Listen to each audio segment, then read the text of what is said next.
स्वर्ग आश्रम road Durga colony में 11,000 का वायर टूटने से 6 गोवंश मृत हो गए कि जो सड़कों पर गोवंश स्थित हैं इन्हें पकड़कर गौशाला पहुंचाया जाए। ये जो गौशाला है किसके अंडर में है, क्या कुछ इस पर चल रहा है? सुनने में आया है कि कागज कुछ हो रहे, दिखाया कुछ हो रहा है, बंद है, क्या कुछ है पूरा? गौशाला की स्थिति है, गौशाला में ना तो दरवाज़ा है और जो केयर टेकर रूम होता है ना उसके ऊपर छत है, जो हेड पंप है ना हेड पंप है उसके अंदर बिखरा हुआ। गोवंश कितने हैं उसमें? उसमें गोवंश एक भी नहीं था और वहाँ पर गोवंश के कुछ हमें कंकाल मिले थे, वीडियो के अंदर वो भी हैं। एक धंधा चला रखा है कि हर जगह गौशाला तो खोल दी जाती है, गौशाला के नाम पर डोनेशन भी बहुत तकड़ा आता है सरकार से।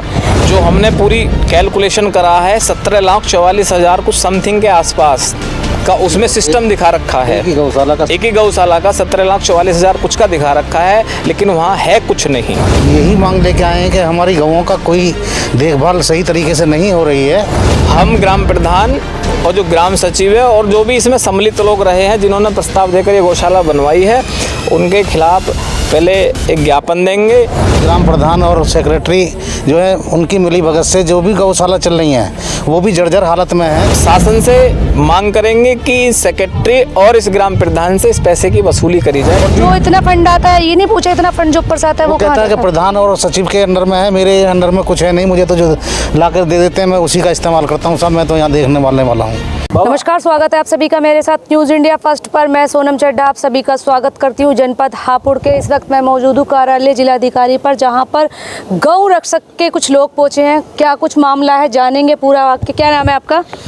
देखिए, हम राहुल सनातनी, प्रदेश अध्यक्ष हिंदू सनातन महासंघ गौरक्षा समिति। राहुल जी, क्या कुछ पूरा वाक्य, किस लिए आप आज यहाँ पर आए हैं? देखिए मैम, शुक्रवार को स्वर्ग आश्रम रोड दुर्गा कॉलोनी में 11,000 का वायर टूटने से 6 गोवंश मृत हो गए थे। उस प्रकरण में आज डीएम साहब से मिले हैं। उसमें जो परिवार है उसको मुआवजे के लिए और जो बिजली विभाग के अधिकारी हैं, जेई हैं, एसडीओ हैं और एक्शन हैं, उनके खिलाफ संबंधित धाराओं में मुकदमा दर्ज करने के लिए प्रार्थना पत्र दिया गया है। और शिमभावली ब्लॉक और गढ़ मुक्तेश्वर ब्लॉक दोनों को ही ज्ञापन दिया गया है कि जो सड़कों पर गोवंश स्थित हैं इन्हें पकड़कर गौशाला पहुंचाया जाए। और गढ़ मुक्तेश्वर क्षेत्र के अंतर्गत जितने भी बिजली घर हैं उन सभी के लिए एक ज्ञापन दिया गया है। उसमें मांग की गई है कि विभिन्न ग्रामों में ज़मीन पर जो ट्रांसफार्मर रखा है उसमें टकराकर अधिकांश गोवंशों की मृत्यु हो रही है। और जंगलों में ये बुरा हाल है कि गोवंश अगर तार के नीचे से निकलता है तो लगभग टच हो जाता है, जिसके कारण गोवंश की मृत्यु हो जाती है। और कई जगह खंभों पर इस तरह से तारों को बांधा हुआ है कि कभी भी स्पार्किंग होता है तार टूट जाता है। गौशाला की आपने बात कर दी, जो सड़क पर जो गऊ है वो घूम रही हैं, लेकिन क्या गौशाला में आप मानते हैं कि पूरी फैसिलिटी गऊओं को मुहैया कराई जा रही है?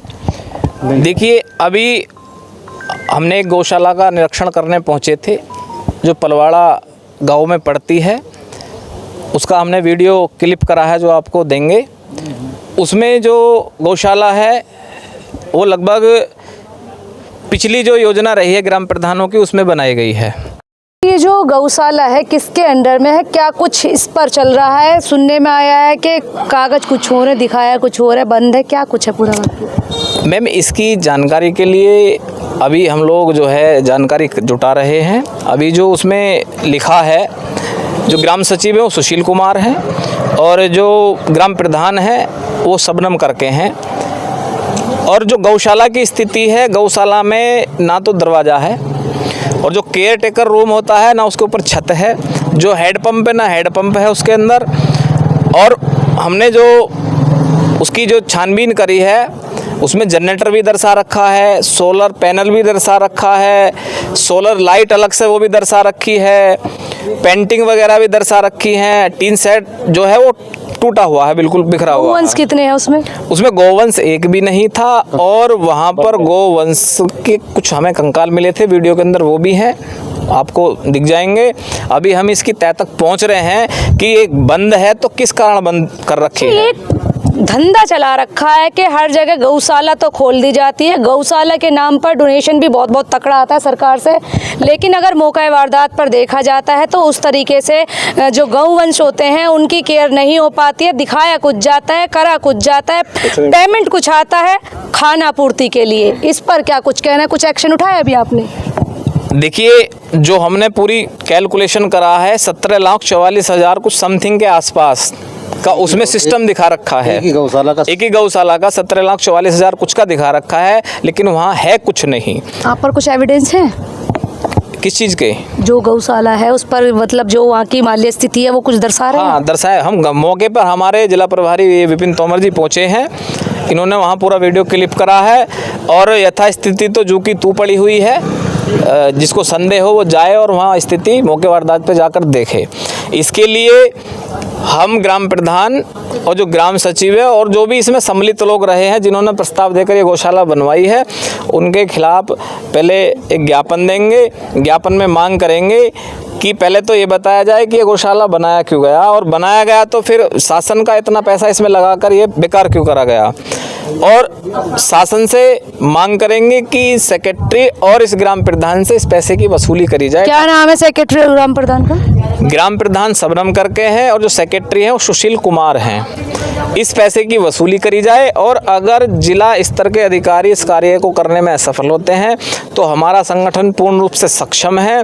परम पूज्य महंत योगी आदित्यनाथ महाराज जी के समक्ष बैठकर इस बात को बताया जाएगा और इस बात को बिल्कुल भी नज़रअंदाज नहीं किया जाएगा, क्योंकि कुछ ये जो ग्राम सचिव हैं, ग्राम प्रधान हैं, ये सरकार के पैसों का दुरुपयोग कर रहे हैं और सरकार को बदनाम करने का कार्य कर रहे हैं। ग्राम प्रधान की चर्चा छेड़ दी, देखेंगे आप मेरे साथ। लगातार मैं आपको साझा कर रही हूँ कि ग्राम प्रधान के कार्यकाल में कितना हो रहा है गाँवों में विकास और कितना कुछ है बाकी। अगर मैं मौके पर बात करूँ, जाकर अगर ग्राउंड जीरो से मैं देखती हूँ तो देखा कुछ जाता है, बताया कुछ जाता है और पाया कुछ जाता है। क्या नाम है आपका? ऋषिराज सिंह मेरा नाम है। ऋषिराज जी, क्या कुछ पूरा वाक्य, क्या मांग लेकर आए हैं? हाँ, मैं ऋषिराज सिंह, उत्तर प्रदेश उपाध्यक्ष, राष्ट्रीय हिंदू सनातन गौरक्षा समिति का हूँ और हम यही मांग लेके आए हैं कि हमारी गौओं का कोई देखभाल सही तरीके से नहीं हो रही है और जो है ग्राम प्रधान और सेक्रेटरी जो है उनकी मिलीभगत से जो भी गौशाला चल रही हैं वो भी जर्जर हालत में हैं। 2-4 गौशाला में हम लोग गए भी हैं, देखा है, कहीं पर भी कोई व्यवस्था सही नहीं है। जैसे एक बरखंडा है, वहाँ जो गौशाला टेकर रहता है उसका ये कहना है कि मुझे कुछ मिलता नहीं है, तो साहब मैं क्या करूँ। और भी जो इतना फंड आता है, ये नहीं पूछा इतना फंड जो ऊपर से आता है वो कहता है कि प्रधान और सचिव के अंडर में है, मेरे अंडर में कुछ है नहीं, मुझे तो जो ला कर दे देते हैं मैं उसी का इस्तेमाल करता हूँ। साहब मैं तो यहाँ देखने वाला हूँ, मेरी नौकरी मुझे अभी तक कई महीने हो गए, सैलरी नहीं मिली है। इस तरीके की बातें हैं। तो कौन है वहाँ के मौजूदा जो ग्राम प्रधान है? ग्राम प्रधान का नाम तो नहीं है मुझे इस टाइम याद, मैं बेकार आपको बोल दूं, पर ऐसा है, एक ही गौशाला में नहीं अनेक गौशालाओं में ऐसा ही है। और हमारी यही डिमांड है, यही मांग है कि भाई शासन प्रशासन हमारे साथ रहे और गौ माता की देखभाल में हमारा सहयोग करे। जहां एक और मुख्यमंत्री योगी आदित्यनाथ सनातन को बढ़ावा देते हैं, गौ रक्षक की बात करते हैं, तो वहीं एक मामला जनपद हापुड़ का बाबूगढ़ का मैं आपके साथ साझा कर रही हूँ, जहां पर गौवंश हत्या तार दुर्घटना जो भी है, पूरा वाक्य सुना आपने। अब आपकी सरकार से क्या मांगे, क्या कुछ कार्रवाई चाहते हैं? देखिए, हम अगली बार आएंगे, आपको अवगत कराएंगे और हम एक प्रार्थना पत्र जिलाधिकारी महोदय को देंगे कि हमें समय दें। अभी आपको कोई समय सुनिश्चित नहीं किया गया डीएम साहब की तरफ से कि हमें समय दें अपना, हम खुद जिलाधिकारी महोदय को इन गौशालाओं का निरीक्षण कराना चाहते हैं, जिससे कि जिलाधिकारी स्वयं अपनी दृष्टि से देख सकें। चलेंगे, हम भी देखेंगे, ग्राउंड जीरो से मैं आपको दिखाऊंगी क्या कुछ है गौशालाओं का हाल। इस पर भी आप देखेंगे मेरी विशेष चर्चा। गांव में जाकर, हर ग्राम में जाकर मैं देखूंगी कि गौवंशों का किस तरीके से पालन पोषण हो रहा है और क्या कुछ वहां पर देखरेख की जा रही है। फिलहाल अभी तक इस खबर में इतना ही, फिर होगी आपसे मुलाकात ऐसे ही किसी अन्य दूसरी खबर के साथ। तब तक खबर को लेकर क्या है आपकी प्रतिक्रिया है, आप भी कमेंट सेक्शन में अवश्य बताए। जाते जाते वीडियो को लाइक, शेयर और फॉलो अवश्य कीजिएगा। यदि आपने अभी तक हमारे यूट्यूब चैनल को सब्सक्राइब नहीं किया है तो सबसे पहले बेल आइकन पर जाकर बेल आइकन को प्रेस करना ना भूलें, ताकि देख सके आप ऐसी तमाम छोटी बड़ी खबरें सबसे पहले मेरे साथ न्यूज़ इंडिया फर्स्ट पर। अभी तक के लिए इतना ही, नमस्कार।